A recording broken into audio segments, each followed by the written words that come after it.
Saudi Arabia is under growing pressure to unconditionally lift its blockade of Yemen, amid warnings of a serious deterioration to the already dire humanitarian situation in the war-torn country.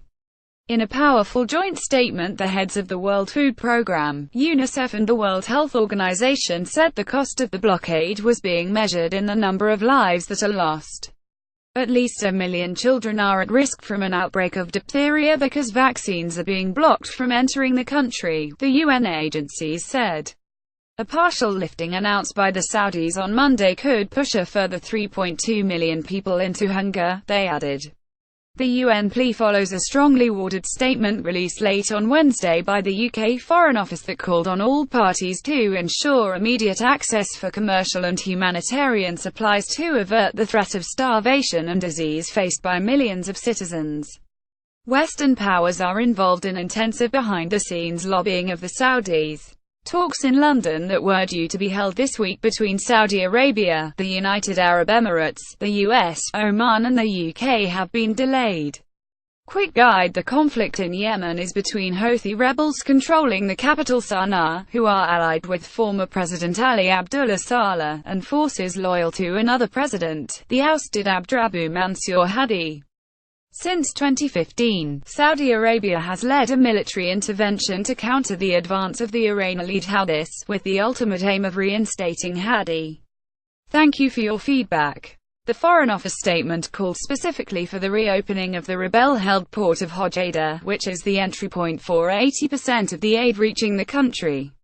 On Monday, Saudi Arabia announced it would allow aid to enter ports in areas controlled by Yemen's internationally recognized government, predominantly Aden, Mocha and Muchela in southern and western Yemen, but said it wanted discussions with the UN Special Envoy, Ismail Old-Sheikh Ahmed, on new procedures at Hodeida. Saudi Arabia, which has complete control of the skies above Yemen, has said the port is a conduit for arms shipments to Houthi rebels and that it wants guarantees that UN inspectors will stop the shipments before the port can reopen. More than 2 years of conflict between a Saudi coalition and the Iranian-allied Houthi rebels have devastated Yemen, which is beset by famine and cholera. On Wednesday, Save the Children said an estimated 130 Yemeni children are more every day from extreme hunger and disease, and that the continuing blockade was likely to increase the death rate. More than 50,000 children are believed to have in Yemen so far in 2017, the international aid group said. The blockade was imposed on 6 November following the firing of a missile at Riyadh from rebel-held territory in Yemen, which Saudi Arabia claims was supplied by Iran.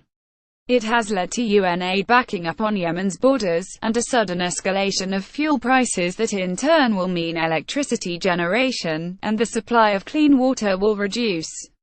It was condemned this week in the European Parliament, and in a largely declaratory vote in the US Congress. The Foreign Office statement said it shared Saudi concern about the security threat posed by ballistic missiles and the need to stem the flow of sophisticated weaponry into Yemen, including the importance of effective monitoring and controls.